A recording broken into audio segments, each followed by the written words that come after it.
Well, it's wonderful. Good morning to you, Grenada, Carriacou, Pretty Mountain, the rest of the Eastern Caribbean, to you wherever you are.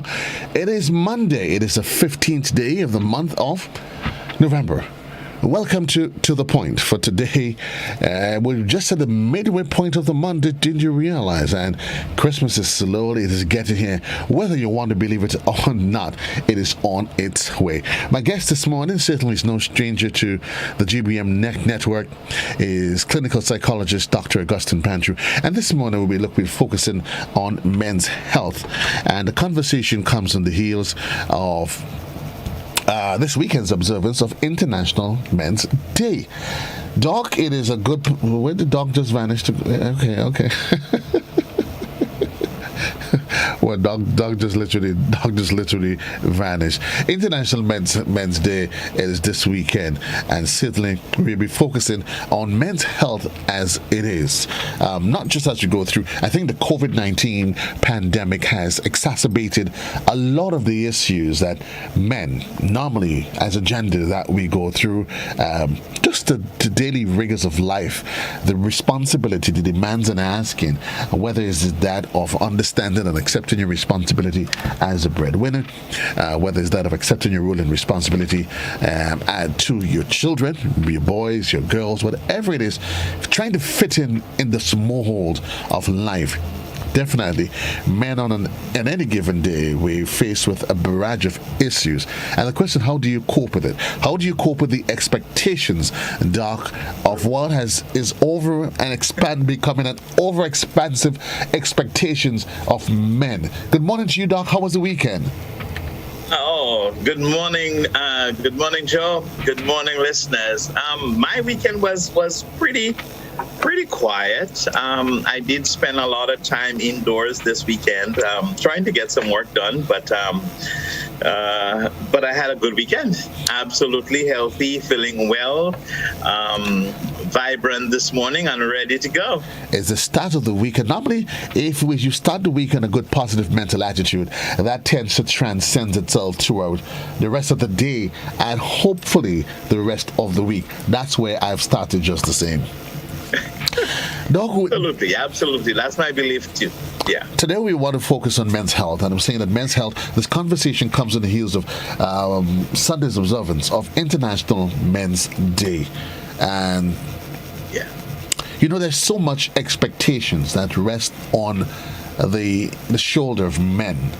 And the truth is, whether or not, I'm not sure whether most men accept it.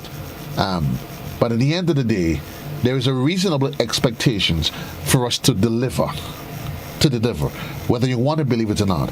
And when those expectations are not met, then there are questions that's being asked. But put it in perspective.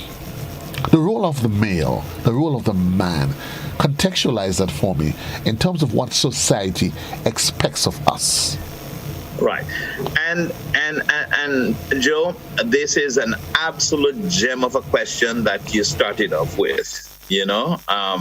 I think it's pertinent to have a conversation, and not just one conversation, but several conversations about men and how men are perceived, and maybe what can be some of the roles that we expect of men. Given the context of what society has evolved into today, we must put the role of men or of man in context, because there was a time in our historical development and our cultural development when men, the human species, were gatherers and hunters, and so men had a different role then. Today, since after the Industrial Revolution, we have the role of men changing. But watch this, interestingly, Joe, I don't know that men have changed in their concept or societal concept and requirements and determination for the role of man has changed with the times. Now, we had the Industrial Revolution. What do we have now, Joe? We have the internet and technological revolution.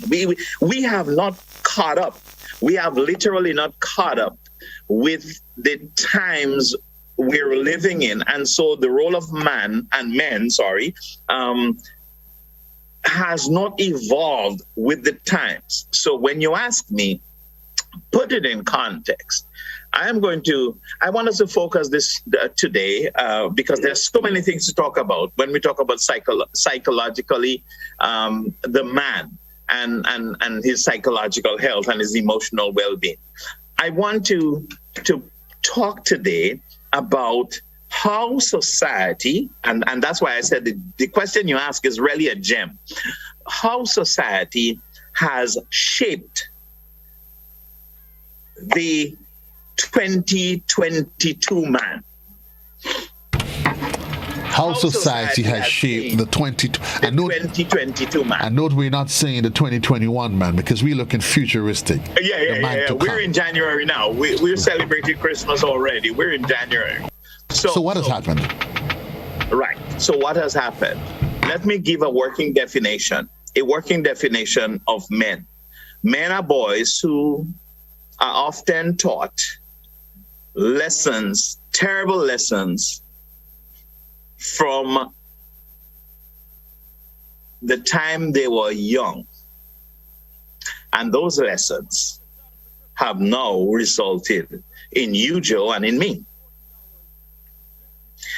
I am going to talk about 5 lessons, and I'm hoping that this is where the conversation will kind of stay today, and then and a subsequent conversation we can talk about more things. But here are the observations in preparing for this morning's program. Here are the observations about man, the 2022 man. 1,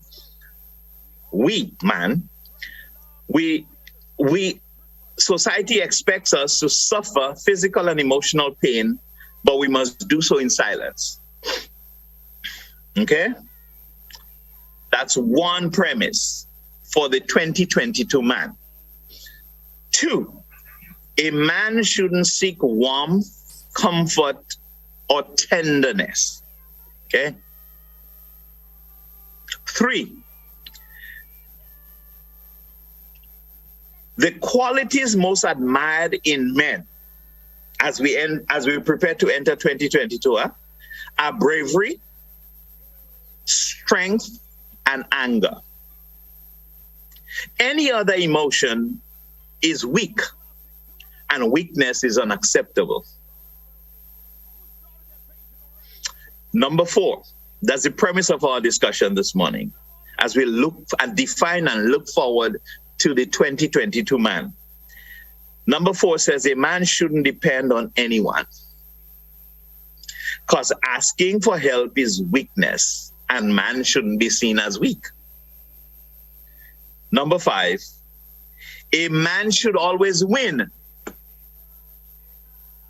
He must win in sports, he must win at work, he must win in relationships, and even, Joe, when it comes to sex. There is a term that is used for when a man is involved with coitus. We say he scores.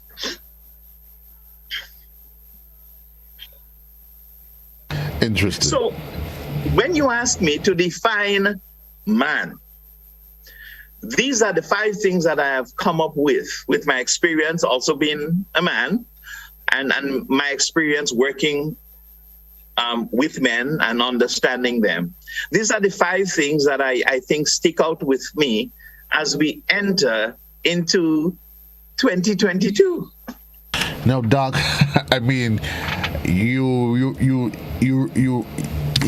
started speaking and I started taking notes. And the first one you started off with, men are expected to suffer in silence.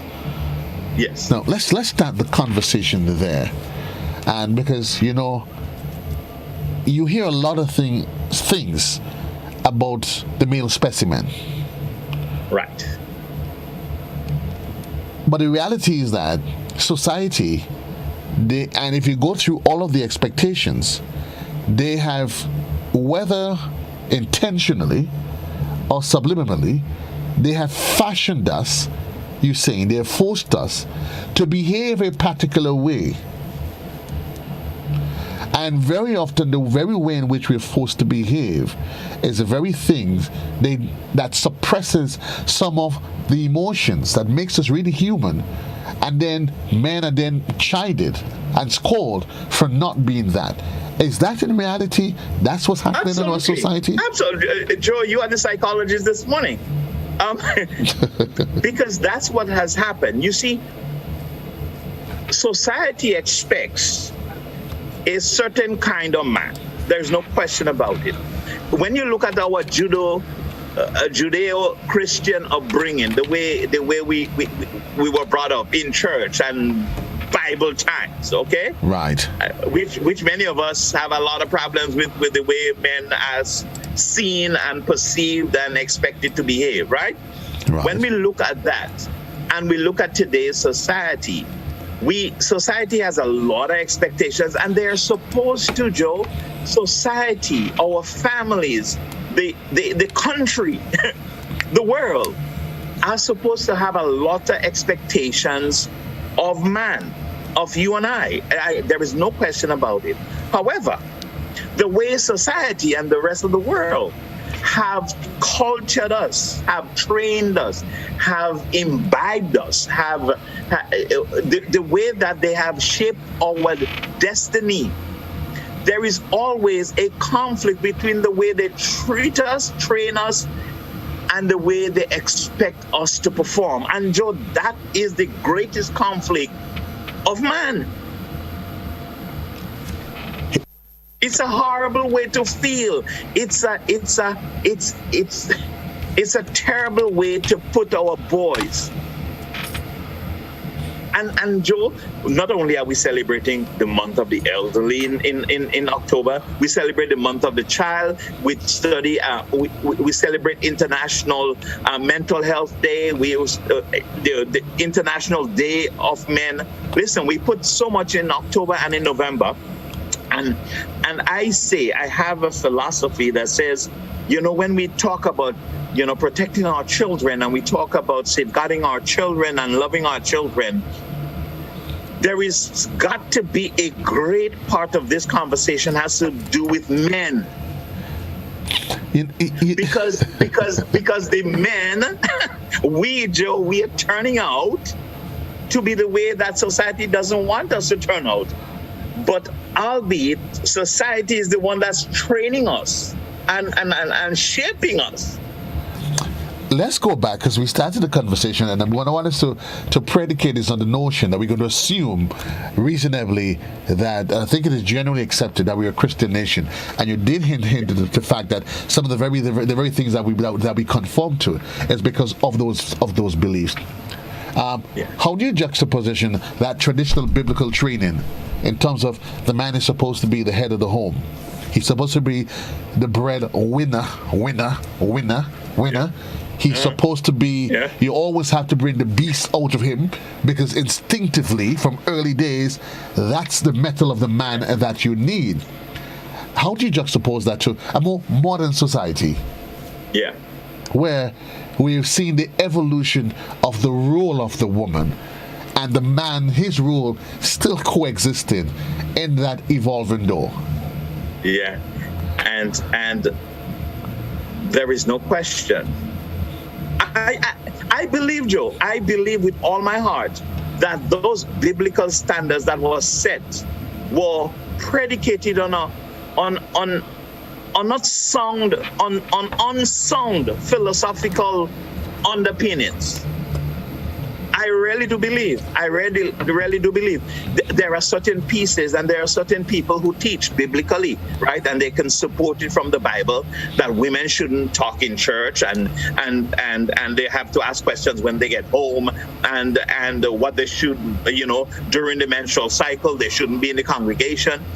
There are so many things that have shaped the way from biblical times that I believe were predicated on unsound cultural practices. Okay, I'm not attacking theology. That's I am not trained like that. But I'm talking about psychologically and sociologically. When we look at it, they were predicated, and so we look at it even how it affects us today.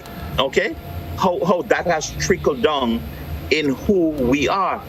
When I say to you, or when my family say to me, whether it's verbally or whether it is when we get married, that's what the wife is thinking. My wife is thinking, I now have married a man who is the breadwinner. I've now married a man who will always defend me and be there for me. And in reality, look at what is happening. Okay, look at what's happening. Divorce rate is like 75% of 100. 75 people of every 100 that gets married have a divorce. Okay? So who now is the breadwinner? But watch this. Contextualize that for a moment, and just a little moment. COVID, look at what it did.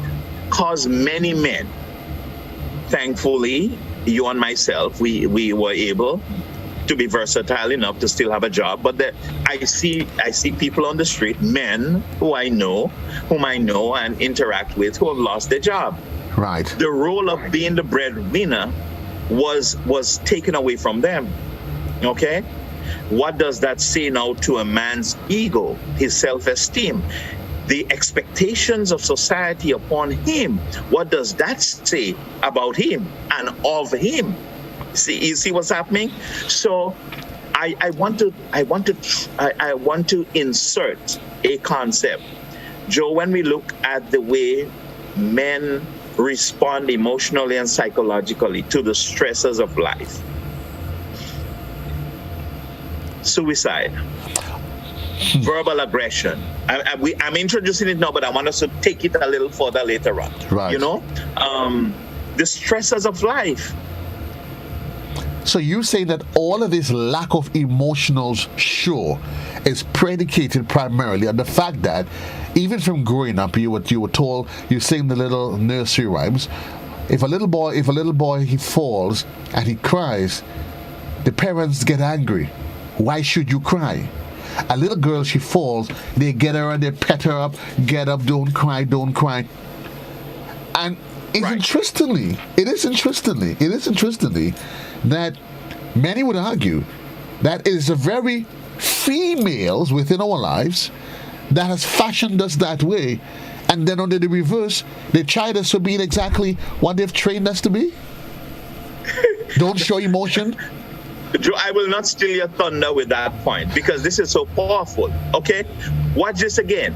You hear in society that people say, ladies, right? And maybe it's colloquialism to an extent, but I think it has real deep meaning for how society functions. That you would hear a girl say that she doesn't want a mama's boy, a soft man, right? But Joe, let me tell you something. A soft man and a mama's boy is the best man to have. And let us qualify. I'm putting it out there for Christmas. Let's put it out there. And let's qualify, Doc, what exactly when we say a soft man. Let's compare and contrast the soft man against the real macho man. Just for at least for folks can appreciate it.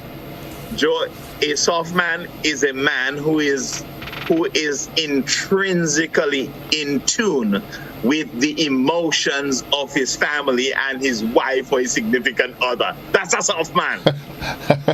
who can cry, Joe, who can cry with his spouse when she has menstrual pain or when she has a migraine, who can empathize with his son who had his first crush broke his heart, or your daughter, his daughter. These are these are the emotions I'm talking about, right? And when we say a soft man, a man who loves his mother, who will be there to defend her cause, is a good man for Christmas and for 2022 because he has shown you by example. That's his resume, Joe. That's his resume. And his resume speaks for him. And these are the same men. And these are the same men that would wash, cook, they would clean in the household, that the women would tell you they don't want that kind of man because he ain't have swag and zest and everything else. You want him to be the macho, rough, aggressive type. Joe, I want my daughter to have a soft man. For real. A soft man, a man who would wash and cook and clean, a man who will iron and spread his laundry outside in the public, a man who will cry, a man who will empathize when he watches a movie with his wife or his family. He will shed a tear. It doesn't matter whether it is Free Willy or whatever they're looking at. That's the kind of soft man I'm talking about. Okay? And it's interesting, Doc, as we have this conversation, I know there are people there listen to us and they start going, are these two fellas in their right minds? But it's the reality, though. It is 17 minutes past the hour, but it is the reality. It is the reality, and this is a lengthy conversation. And I want to say good morning to the folks on social media, Peter Mitchell, Rhonda Andrews, and others as they're sharing in the conversation already. So we say that we've been fashioned to behave a particular way, but that very societal upbringing is what ultimately has been our downfall, in that you married the man and all of a sudden he doesn't speak to you.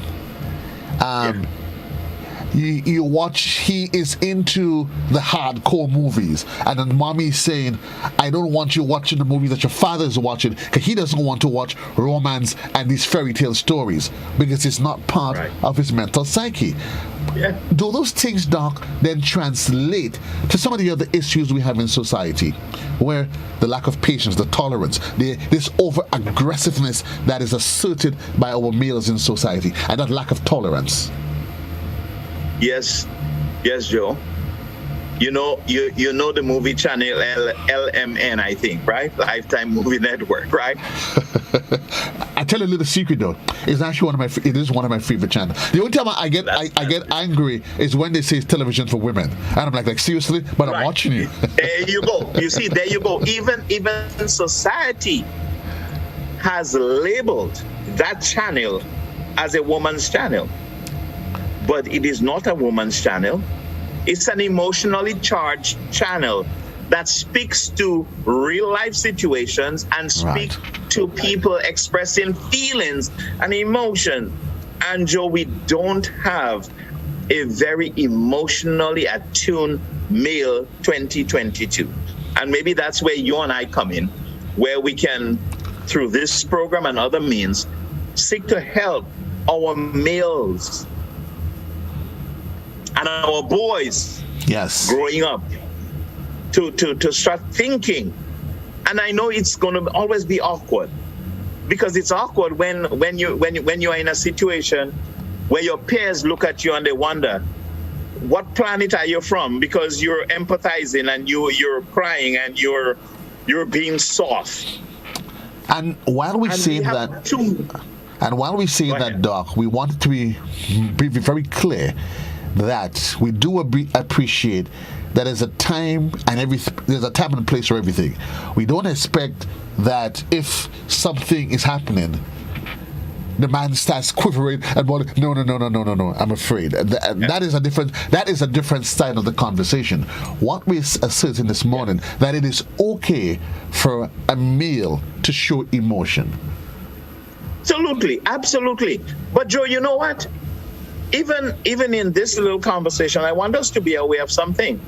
You see, when we put the responsibility on man to be the defender, so society says 2022 man has to defend. He has to defend his rights, the rights of his children, the rights of his woman, the rights of his whomever. Okay? That's a lot of responsibility to place upon me. Why should society expect me to be the defender of the world? This is going back to Bible times, way back in Bible times, okay? Joe, there are women out there who can defend themselves and defend me too. Why not let them do it? You understand what I'm saying? I'm talking about physically, you know. Right. Yeah. Physically defend themselves, their family, protect their family, and protect even their husbands. But society says that's the role of the man. If a man is less than robust, okay, and aggressive, we see that as being a weakness in man. And it's for the same reason if we find a woman that is somehow a little bit more physically aggressive, Right. and it's for the same reason why, taking our social context, if we see a woman says she wants to become a police officer, so we expect her to be a nurse, a secretary, a store clerk, an accountant. She tells you Right. she wants to be a painter, or she wants to be one of those traditionally masculine roles. Even women themselves would castigate her as being a misfit in society. Absolutely. And so we not only have a responsibility to reshape the way we perceive and think of and train and culture our males, but also females, and females thinking about the role of males. So not only is society have those grandiose expectations of the male as we enter 2022, but the males themselves, and that's what happens, is how the perception, when it translates in my reality of who I should be. Okay? We'll take that as a premise And of the conversation, Doc. Yes. We have to take a commercial break. Okay. But when we come back, we will look at the impact emotionally as we try to understand and assess all these variables that's going through a man's head in terms of how he's trained and how society expects him to behave within the current construct. Quick commercial break, folks. We'll take it and we'll be right back right here on Classic.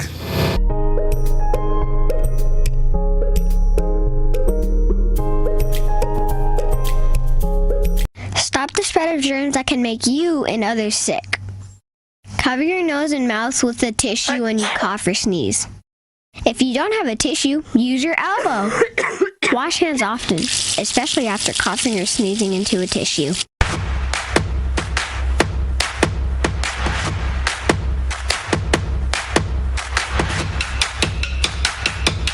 Looking for that injection of vibes and energy, of course? Well, I've got just that. Hi, my name is Gary, Mr. Smooth, and I'm inviting you to join me on the Hot Morning Show on Hot 98.5, 98.7 FM. Weekdays, Monday to Friday, 6 to 10 in the morning. I've got a healthy dose of your favorite and most infectious hits sampled with information, news, laughter, and all the other ingredients that go into making the hottest morning show on the radio. The Morning Heat. And while you're at it, don't forget to hit us up on WhatsApp, 435-7517. We've got topics, we've got discussions, calls, voice notes, and so much more. But I can't tell you everything. You gotta tune in. The Hot Morning Show on Hot FM 98.5, 98.7 with yours truly, Gary, Mr. Smooth. Kaboom!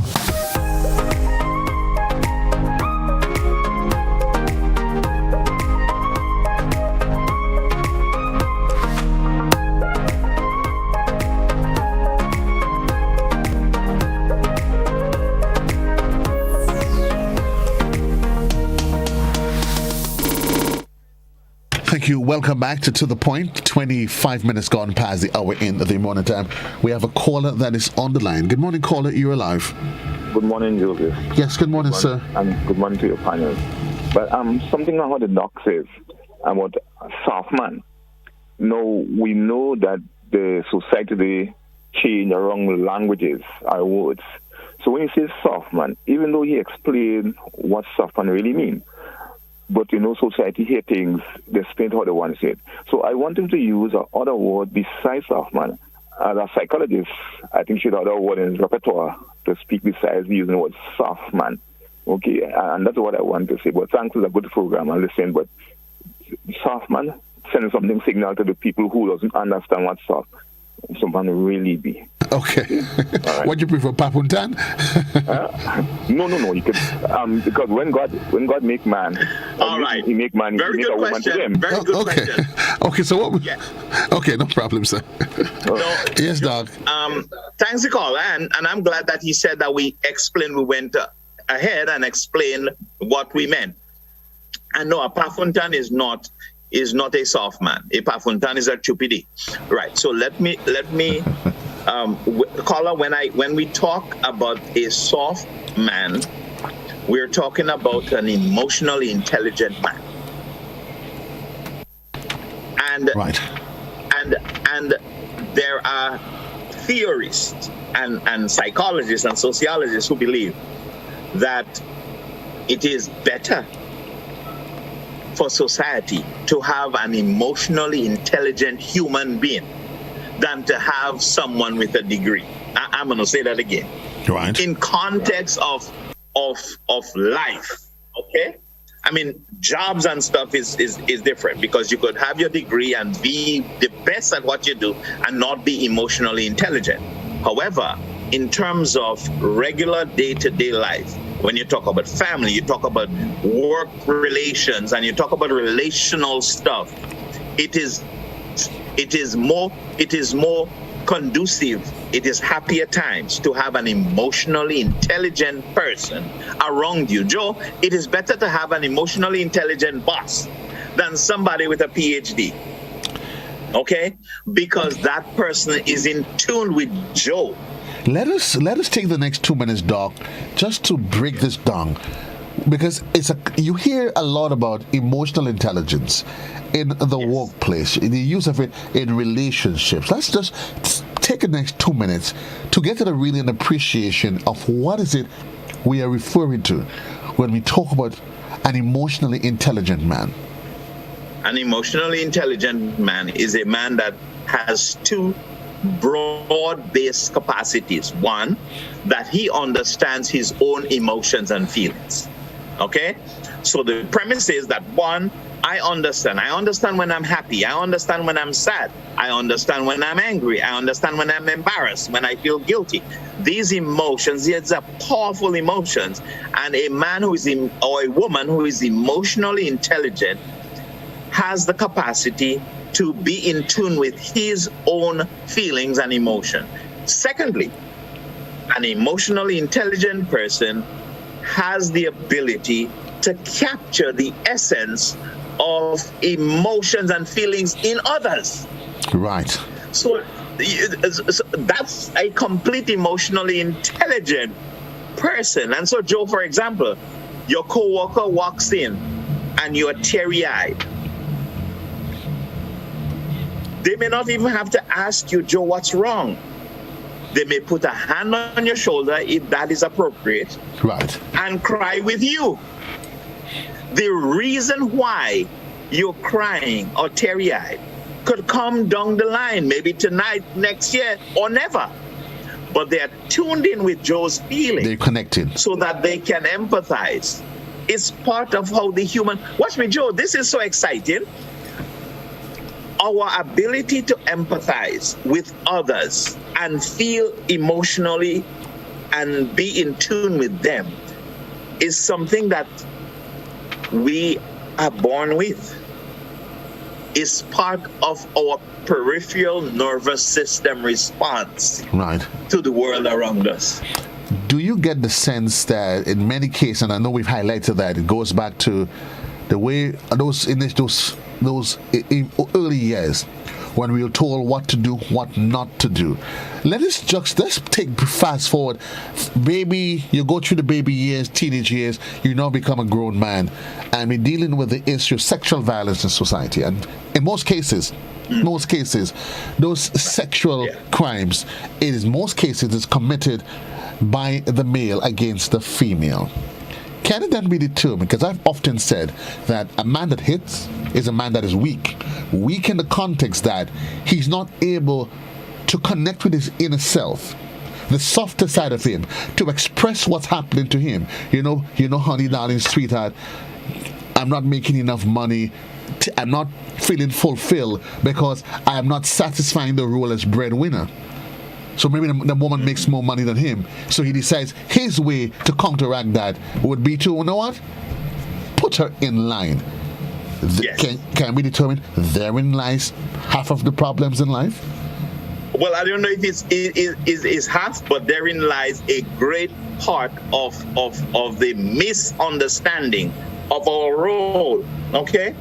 And when society puts that pressure on us, it reverses, it comes back, it trickles down into our lives, and the expectations that they have for us And so we become, listen, and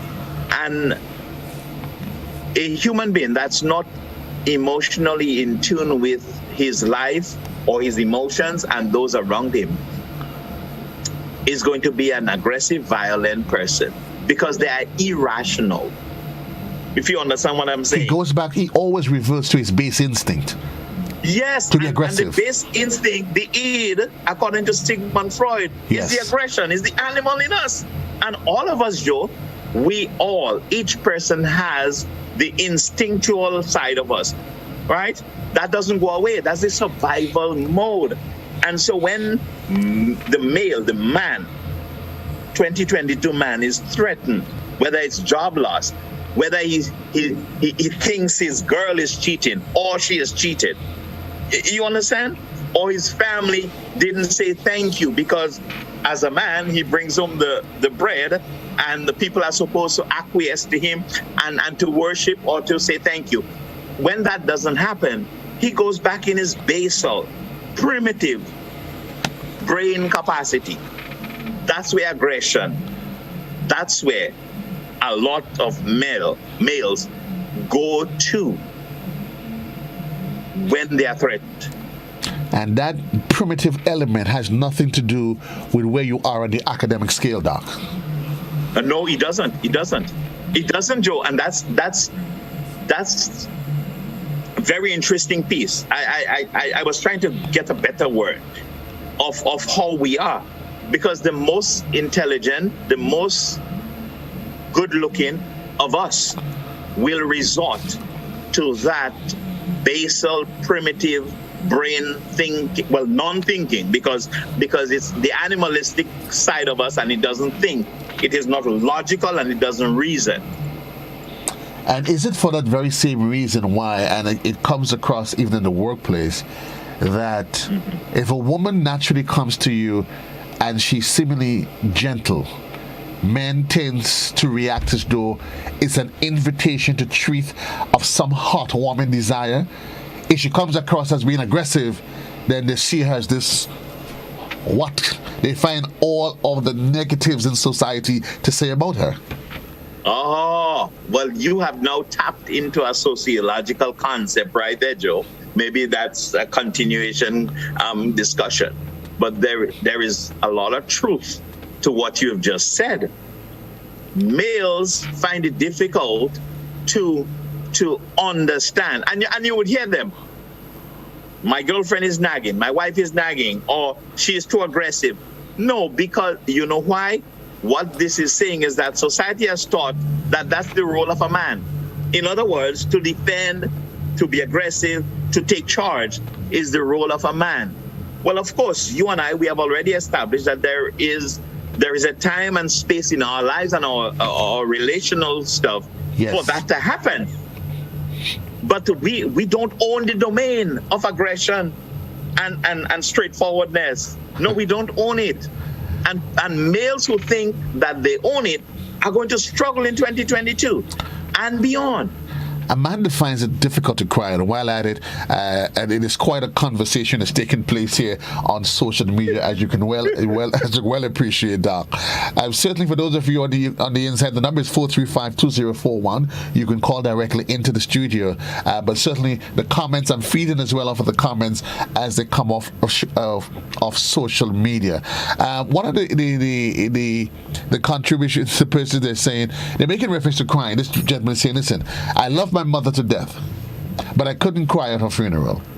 And I would tell you, Doc, when my mom died, I mean, the folks in GBN will tell you, they still remember it, that harrowing moment where I screamed my belly out.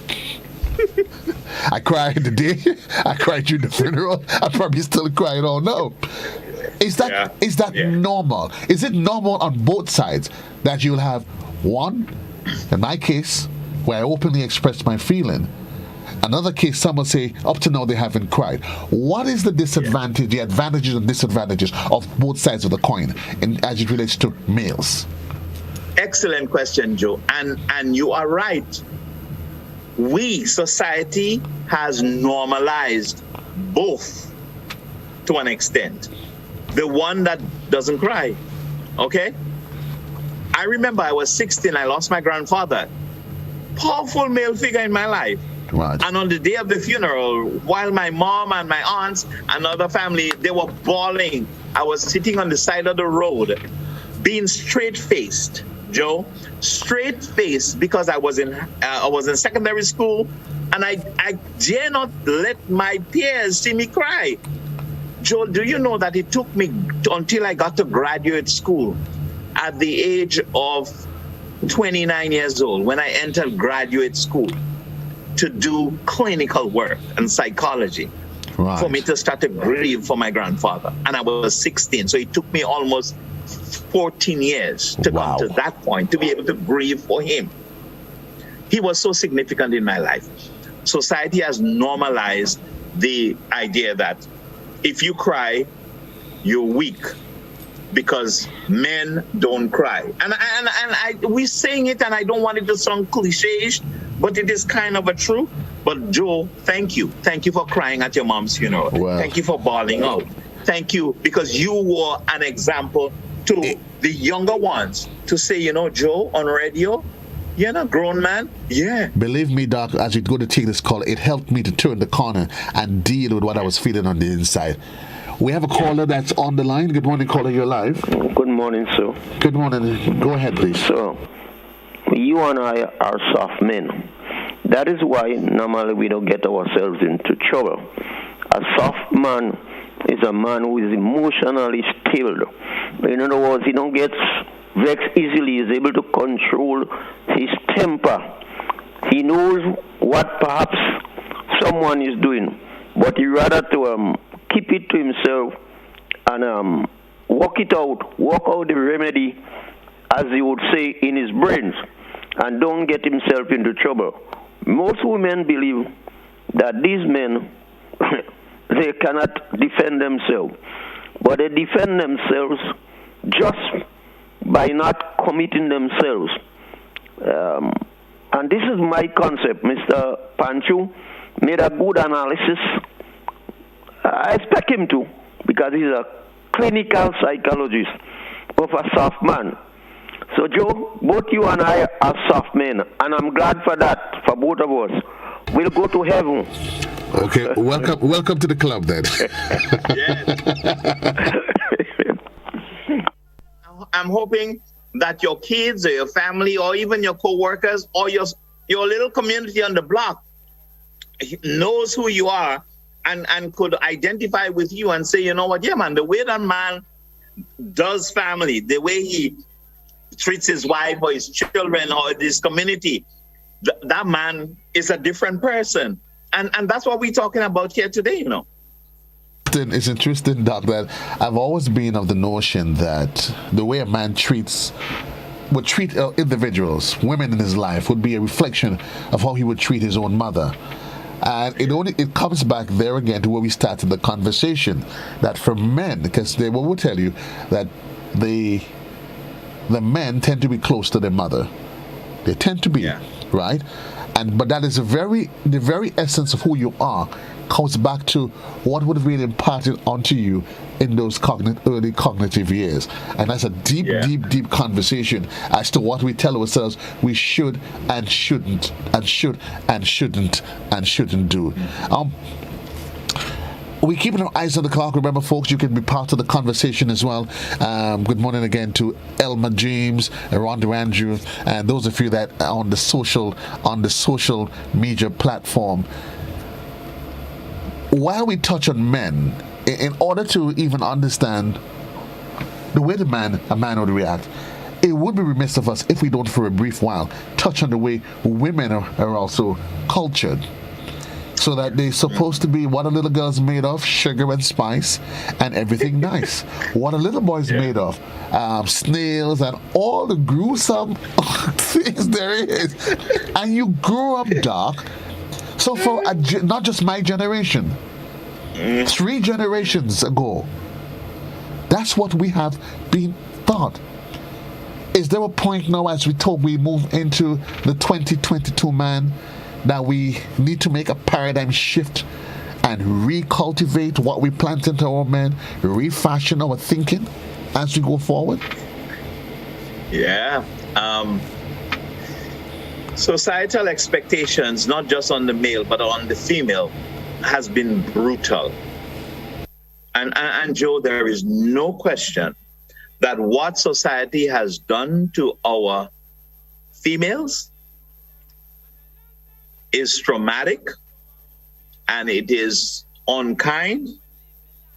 The way that we have expected women to be subservient, inferior, non-decision makers, non-assertive, that's old school thinking. placaters. I mean, I could keep on for the entire morning using adjectives that society has labeled and has placed on the shoulders and in the minds of our female population, and how that has translated.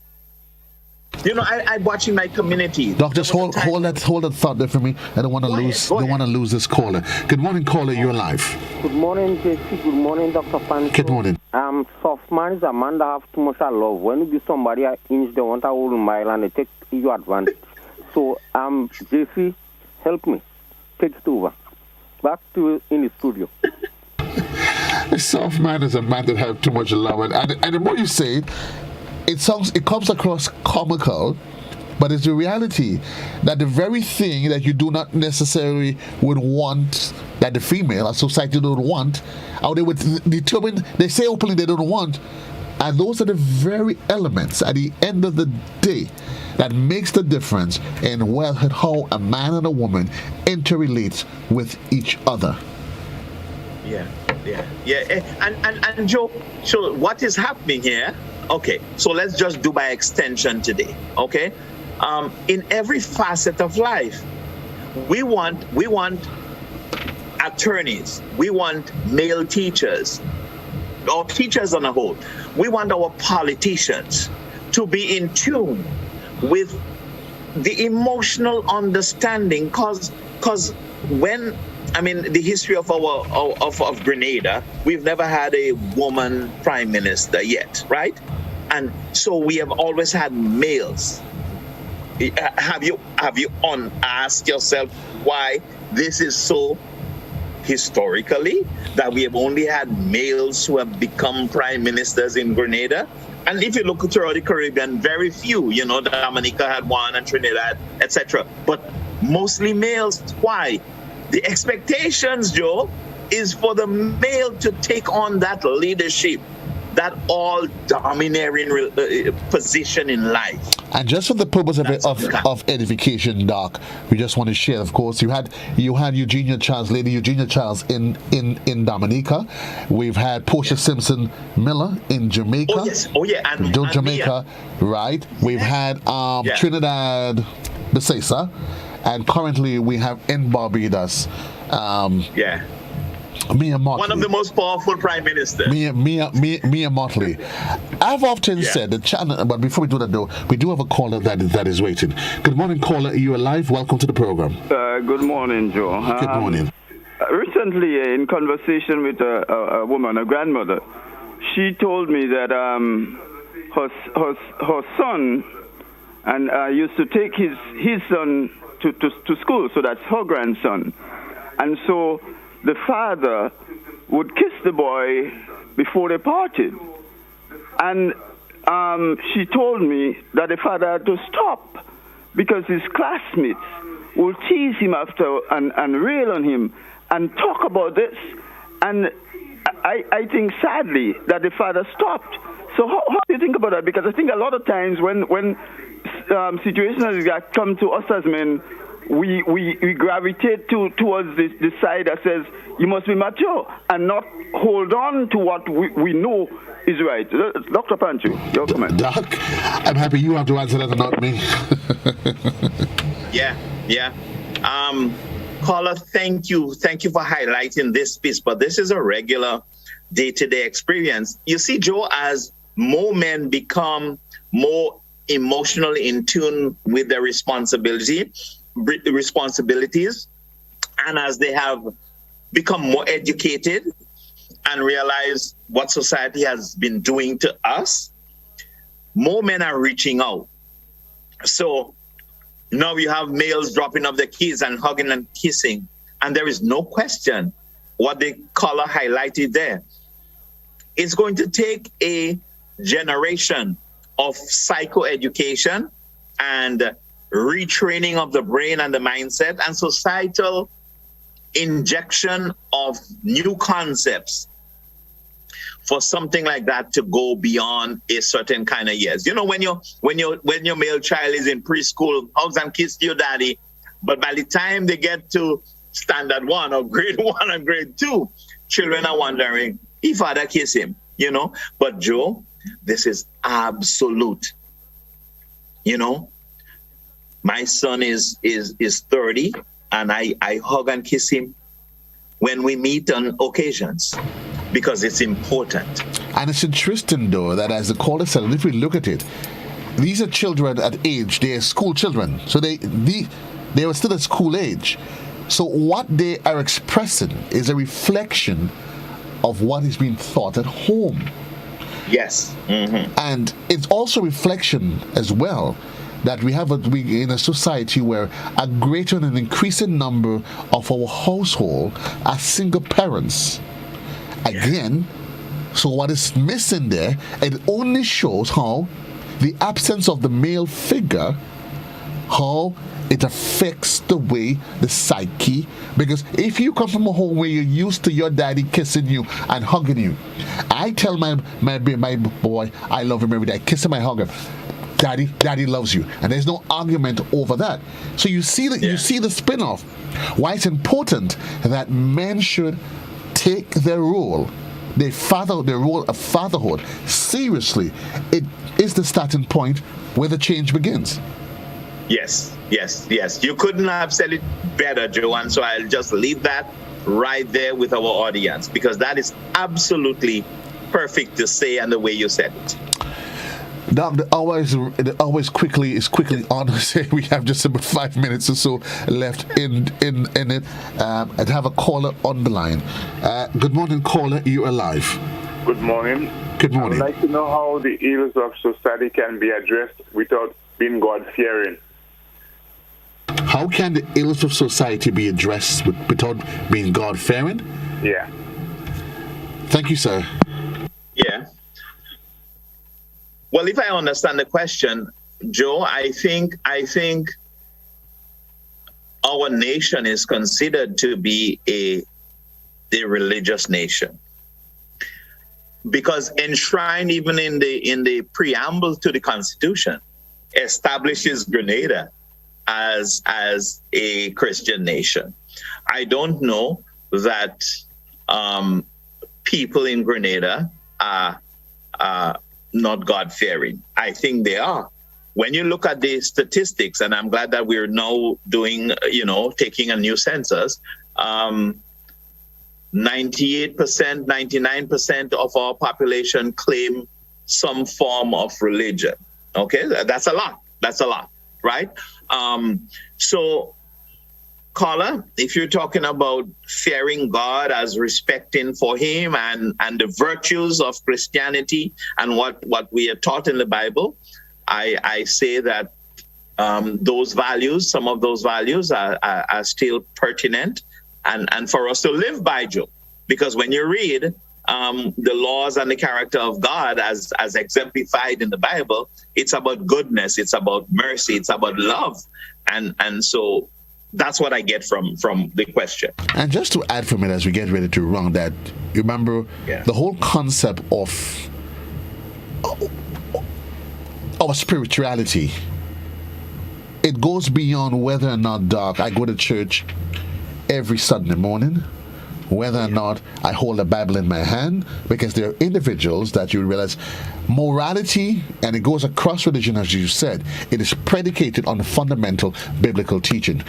And you go across all religions, Hinduism, Judaism, if you're a Muslim, whatever it is, at the end of the day, it's about love. And that's what the Bible is about. And love transcends whether or not you're a pastor, you're whatever. You see some people, you pass, a man is as drunk as he is, as a fish out of water. But when he gets close to the church, all of a sudden, in his drunkenness, something tells him, Shh, you're close to a church. It only shows that in our worst of state, we still have that connection. But at the end of the day, whether or not you go to church and you are an active participant in religious activities or not, because I don't want to touch anybody's anything, but there are some elements of love, compassion. And the Bible says the greatest gift of all is love at the end of the day, and how we express love. But I think it is important, Doc, that we're at a point where it requires a paradigm shift. And I'll let you have the final say on that, though. But I'm going to entertain this caller, which will be our last. Good morning, caller. You're live. Yes, just briefly. I would like to ask if slavery had any impact. What's your view on that, psychologist? Wow. Doc, the program is not going to end now. Caller is asking the impact of slavery on who we are, the way we behave, the way we've been socialized. Oh, very, very pertinent question, and there is no easy answer. But here is what the research has shown. The research has shown that slavery as an institution has shaped the way males and females perceive the role of males. Joe, I don't know about your community, but in my community, you remember? Let's take just one instance of the expectations of some slaves, male slaves. The taller, the bigger, you were used as surrogate for impregnating women. But this has trickled down in our society. In my community, Joe, there were several males who slept in several different homes and had simultaneous families going on at the same time. But that's not only particular to slavery, but that was biblical also. So Joe, you understand what I'm saying? The guys, Abraham and Solomon, all these guys, they had concubines and hundreds and many wives and families going on simultaneously. So all of those have impacted the modern day man. That's why society trying to upgrade now has laws for incest, has laws for multiple marriages, and all of that. Society is kind of trying to circumvent a lot of historical things about the male species. Wow, Doc, we have to leave this conversation. I'm going to give you 30 seconds, though, just to encapsulate. We started off by asking you talking about man. Who exactly is he? And we talk about man and his role and responsibility in the 21st century. Just take the next 2 minutes just to encapsulate and summarize and make your closing comments. Joe, let me end on this note. Thank you for this opportunity to be with you again. It's always such a pleasure to be able to join with you. When I illustrated with 5 points, the last one I said was that a man should always win. Society expects that a man should always win. I want to declare this morning that that's not the case. Now, losing, Joe, is not fun. It's not joyful. But losing has lessons for us. Right. And when we emotionally can accept the lessons that are there in losing. So we lost, it means that we didn't try hard enough, or we didn't study hard enough, or we could have done better. We could improve our skills. These are some of the great lessons for that. Joe, the male must never go out there thinking that every day of his life he must win. We see the aggression that comes out when we do not win, when we are less than, you understand? And listen, society has become so violent. Male manifests the anger and the frustration in a lot of violence. And one of those violence is even violence to self. Watch this, Joe. Next time we meet, I want us to talk about suicide and the psychology behind suicide. Next time. That's a date, folks, when you do meet again with Dr. Augustine, Panchoo, clinical psychologist, suicide. And it is right. And it all goes back, Doc, as we wrap, to the way we are cultured. You look at little sports meet, little toddlers they win, and parents get into a frenzy because their child. It is okay at some point if your child didn't perform at your expected level. It is okay to say to him and her, it is okay. You didn't quite live up to expectations today, but tomorrow we're going to keep trying. It is okay. And that's why they have to learn that you failed today, all is not lost. All isn't lost. You have students, whether it's at secondary school level, who maybe did not perform at the optimum, the expected level of their parents. And what happens? It ends in some dark, sad tale. Doc, it's always a pleasure being here with you. We really, really, really appreciate it. You take care of yourself. Have yourself a wonderful day.